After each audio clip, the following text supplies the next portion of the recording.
Good evening, ladies and gentlemen. Welcome back to another video.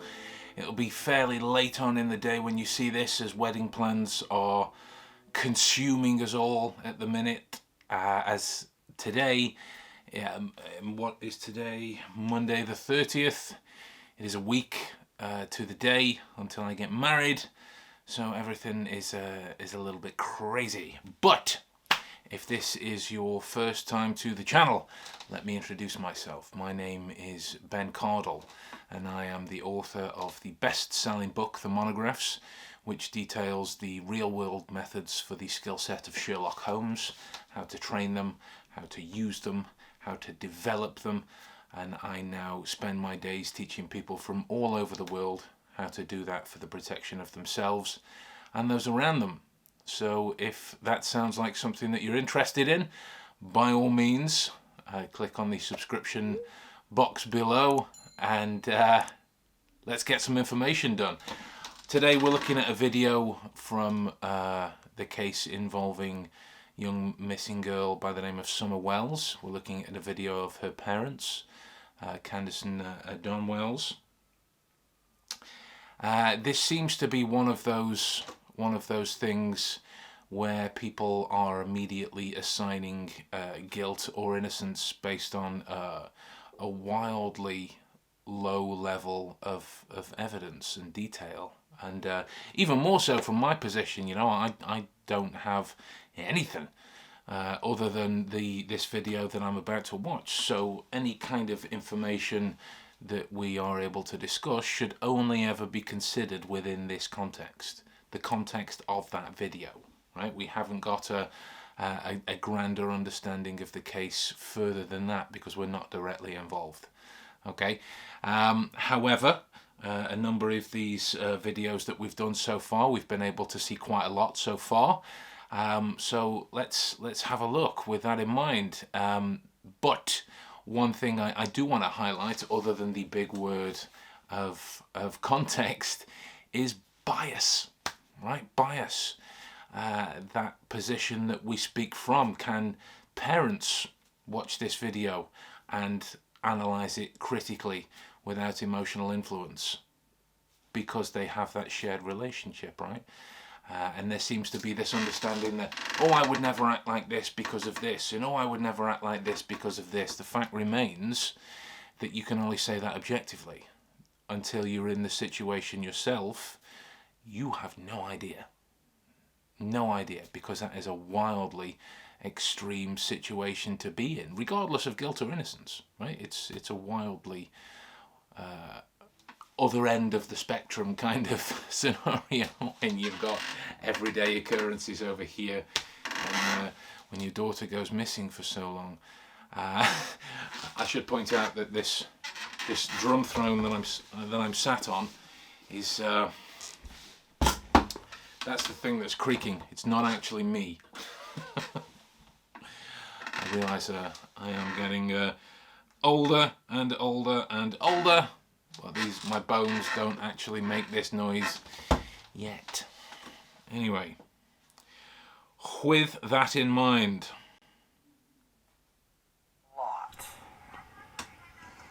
I know she didn't walk away from this property by herself or off this yard by her swing. I feel in my heart that somebody has came up here and took her, has lured her away from here. Me and my mother and her were planting flowers, and we went in after we got done washing our hands, and she got a piece of candy from Grandma. And so there's a lot of sadness in her voice, a lot of sadness in her eyes, a lot of lack of focus to the expression, revivifying the story that she's telling at that moment. We can tell from her skin that she's not that expressive anyway. She smokes. Weird pupillary action going on, given the lighting that is outside anyway, but we're into it a few seconds at the moment. And she wanted to go back over and see her brothers, and I said okay, and I walked her all the way over to the porch, and I watched her walk into the kitchen where the boys were watching TV. And I told the boys, I said, watch Summer, I'll be back. And within 2 minutes I came back. And I asked the boys where their sister was, and they said, she went downstairs, Mom, to play with her toys in the playroom. I said, okay. And I yelled downstairs for her a couple times, and they didn't get no answer, which was unusual because usually she always answers me. And so I went down there to check, and she was nowhere in sight. She was just gone. I don't go on walks around here.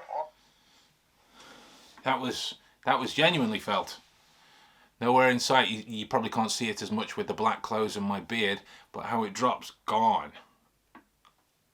Real kind of shock in that moment. Walks around here or runs because I'm scared of the bears and snakes and even the coyotes that are around here.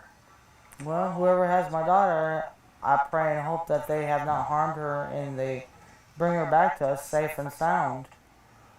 Just go to the FBI, the police, and clear it up. I mean, I don't know, it seems kind of elusive.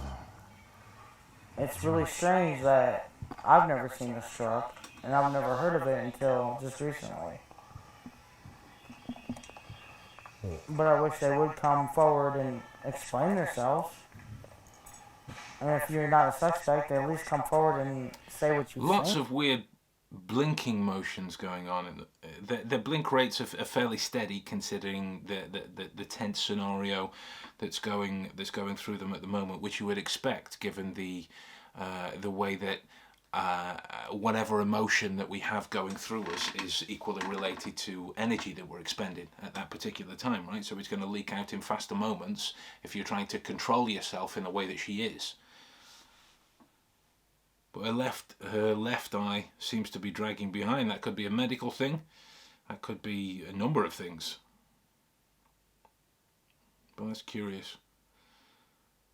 I'd like to know more about the dad's illustrating behaviour at the minute, because he's got a lot of asymmetrical stuff going on with his shoulders. But that's something for us to monitor moving forwards. This could just be his default setting in terms of how he moves, how he illustrates his speech. What you've seen. She was a tomboy. I shaved my head. She wanted to have her head shaved like me and the boys did. She tried to shave her head. She tried in to the shave back. her head.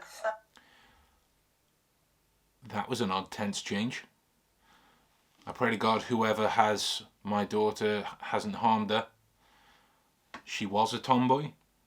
And make it, I think you can see it in some of the pictures, and it was getting out of control, so we decided to shave her head off and let it grow back long, and she shaved her head so she wouldn't feel bad, and but it didn't bother her at this point. Well, I knew right away that she was abducted. You know, I knew that right away, and that's what I told them from the beginning. But they have to go through their, I forget the word. Investigation. They have to do one step at a time, I guess. But I'm sorry that they had to spend so many man hours in these woods and everything. I've seen them limping and everything else, and I feel for them. But I just wish there was a way that neighbors could search neighbors' houses, and then if they're not willing, get a search warrant or something. But there's just another one who's not very expressive anyway, naturally as part of his movement.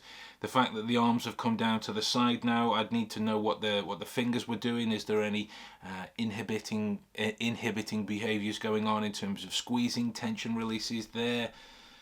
Tension and releases, sorry, rather. Feel sorry for them in their man hours. That's a curious statement. That's a curious statement, because there are those that would argue that who have assigned them guilt at this moment, that they feel sorry for them looking in there because they're not there, and that that kind of smiling psychopathic sensibility in terms of following along the case in this instance. But there's not a lot from these guys at the moment that's striking any potentially deceptive notions. There's no way you can search every single house, you know, in the eastern United States or whatever, but I wish there was a way. Just thankful for the person or persons that's doing that, you know, out of love, I and appreciate it. trying to get information and trying to get her found. And we thank them from the bottom of our It hearts. means a lot. And we thank everybody who's trying so hard and praying so hard. And she's an awesome young lady, and we just want her back. But, yeah, there's always going to be haters, you know, and you know, it's always going to be that way in this world. And we just want to focus on the good friends and Christian people that are trying to help us and praying for us and praying for Summer. And we thank them from the bottom of our hearts. And that's the kind of people we try to relate with and socialize with. So we don't know anything about, you know, no red truck, or we hardly know many of our neighbors. I mean, because we just try to be around good people. I mean, This guy is very, very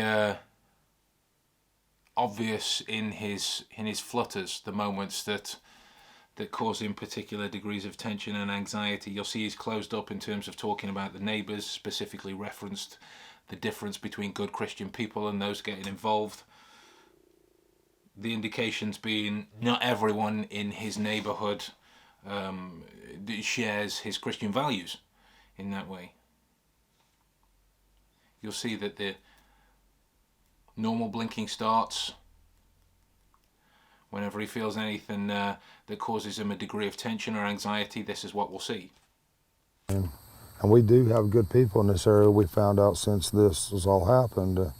We got some real good neighbors and good folks everywhere. But The most important thing is to bring Summer home safe. I'm sorry that you feel this way about us, but we love our children with everything we have. We've never went without, thanks to Summer's daddy and my husband. He's always provided for us and has worked as much as he could and can and still is. And I'm sorry that you guys feel that way, but that's my baby, and nobody would ever treat her like that as long as I was around, ever. she loves to dance. She would always want me. She says, "Daddy, hold my hand so I can twirl." And she would. Yeah, a lot of past tense changes now. She would this, she would that. It's interesting. We could raise questions in terms of where their beliefs are at this moment. And again, I'm not assigning any kind of direction one way or the other in terms of my opinion, but it's odd to hear parents talk that way when your child is missing. It's odd. It would need exploring for me moving forwards. She would just like to twirl and twirl and twirl until my arm got tired, you know. But and you know, I put out there that one of Summer's favorite songs was Godzilla, and they say, you know, and they're jumping all over me about past tense was, you know. Well, I'm sorry about that. It's just. She also liked the song by New Breed. It was called House, My House. She sung that a lot of times when I play it on the TV. She loved to dance. She liked to think of herself as a princess. Okay, so he's been questioned about that before, right? Well, I'm sorry. And then nothing else further. It still doesn't offer anything further in terms of why you are here, right? Have you already tried to make peace with the fact that she is gone? Is that what you're doing? Is that how you're trying to cope? Is that how you're trying to move the story on, by talking about it in the past tense because you don't want people pushing you further? You know, these are the kinds of things that I would look to explore moving forwards. And, and all that like all young girls do. And She loved Frozen. She loved to be that Elsa and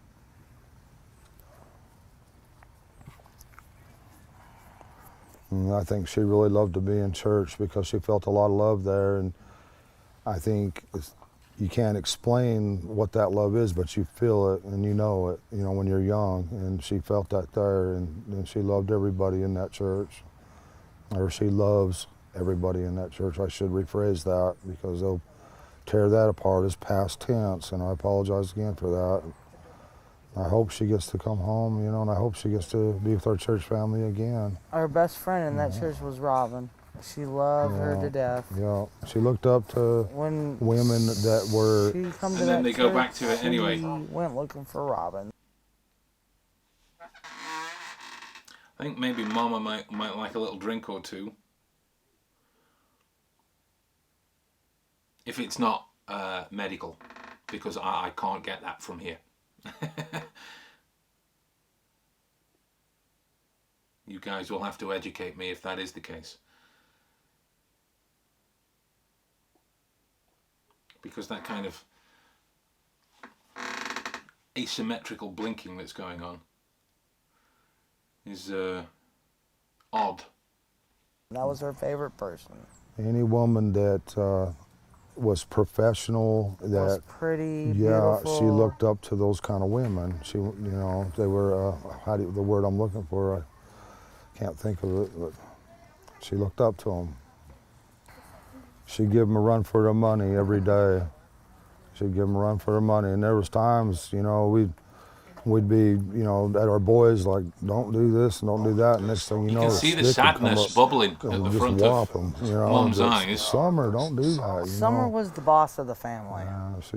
She typical girl. When they get out of line, she'd put them in line. She'd do her best. She loved to play in the mud and the water and swing on her swing and enjoy dirt. When I run the lawnmower around, she would run behind me. When the boys run their bikes around, as fast as that little bike could go, she would be behind them running and keep it. So what we've got as well here in how they talk, there's a lot of reconstructed stories. Reconstructed, no doubt, from things that have actually happened, but they would become so regimented in their detail that they would tell them the same each time.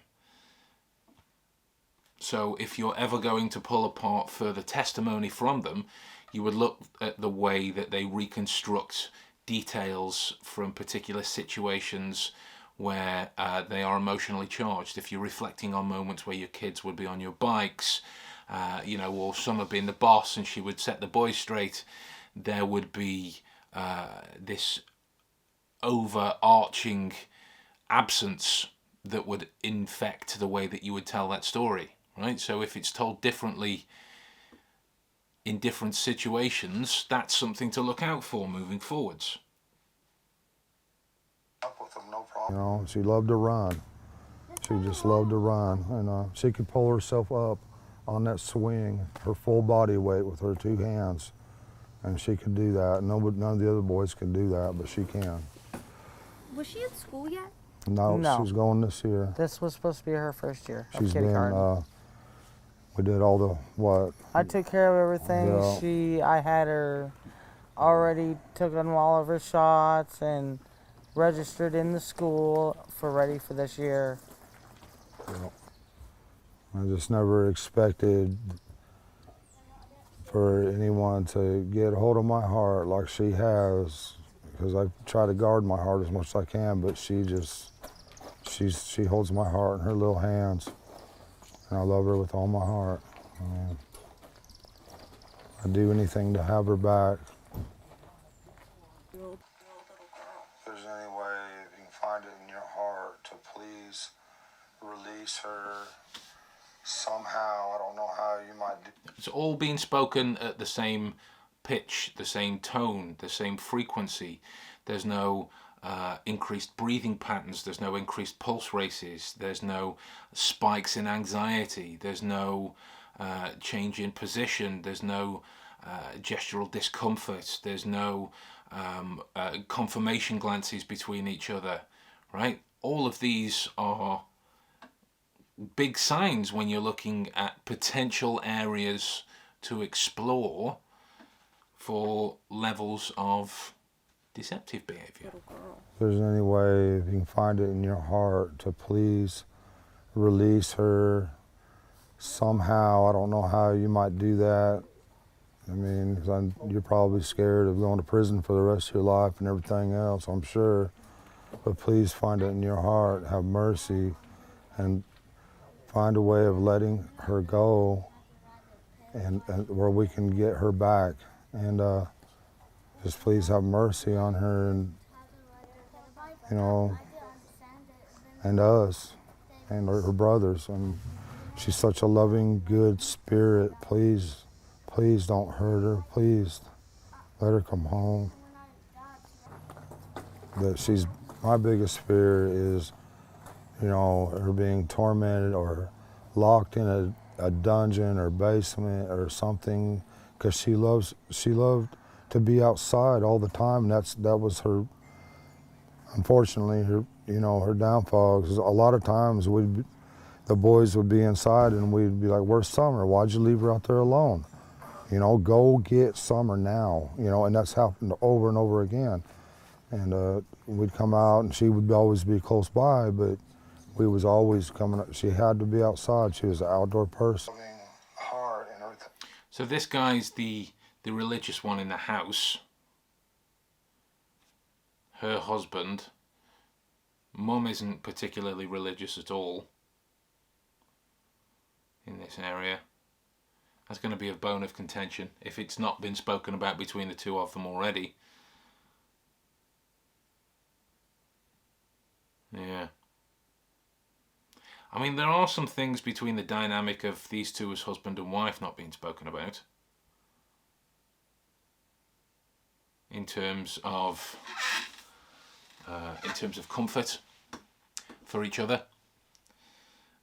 You know, during those times when Maddie was taken, the McGanns, and again, regardless of guilt or innocence, their behaviour as a couple, each was there for the other in terms of support, some kind of stability for the other when the other one lacked in this moment. Mum is definitely lacking here. You know, I'm blocked away where she can't be outside or play with a puppy or anything, love nature, you know, and it's that's my greatest fear, that she's not able to do any of these things anymore, or that she could possibly, you know, I don't want to think she's dead, but it's a possibility. I don't want to have, you know, focus on the positive. So easy to get lost in the negative. I get that. On the surface, you know, a mentally healthy thing to do. But to glaze over that, yeah, she might be dead, in the same way that you've been talking about everything else. Now, that's not painting him in a particularly strong emotional palette, right? Neither one of them are very expressive naturally anyway.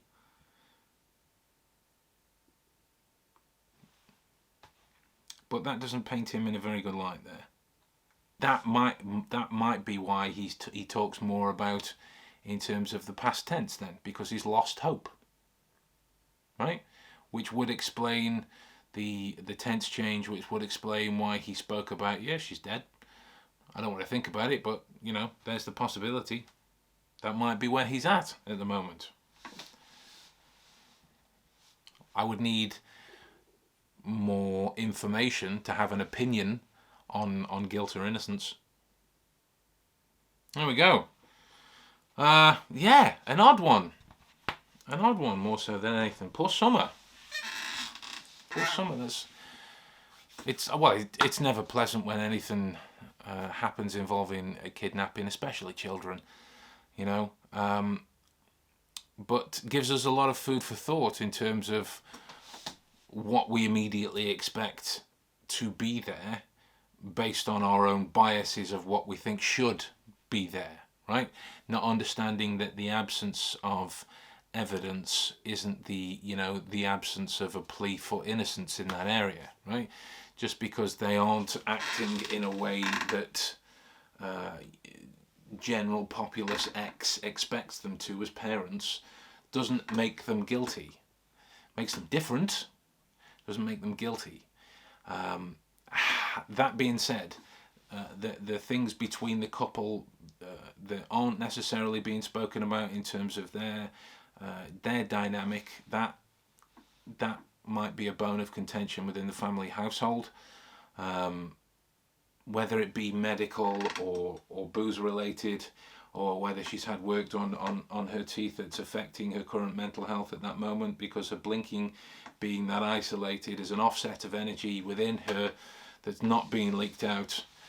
It's being held in, and when you hold in that much repression, it's going to explode forth somewhere along the lines, whether that be an explosion of sadness or any other kind of moment is for her to say, because I don't know enough about her, to know that kind of dynamic. Neither partner is very naturally expressive. We can see that in the skin, we can see that in their gestures.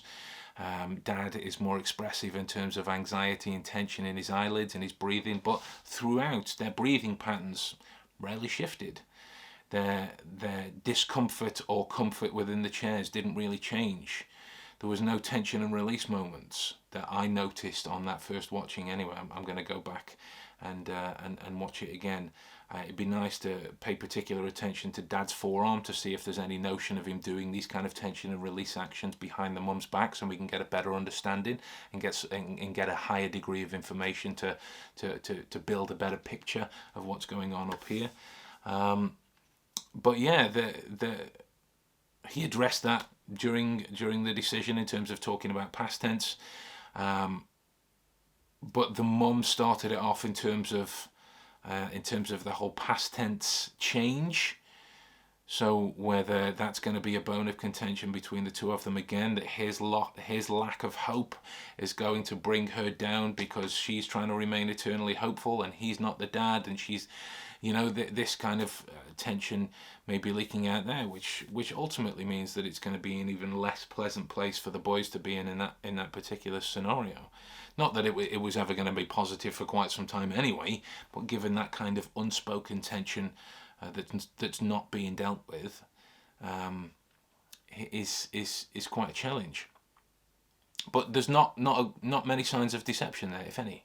There's definitely a number of areas to explore further when you look at the impact markers of comfort and situational discussions.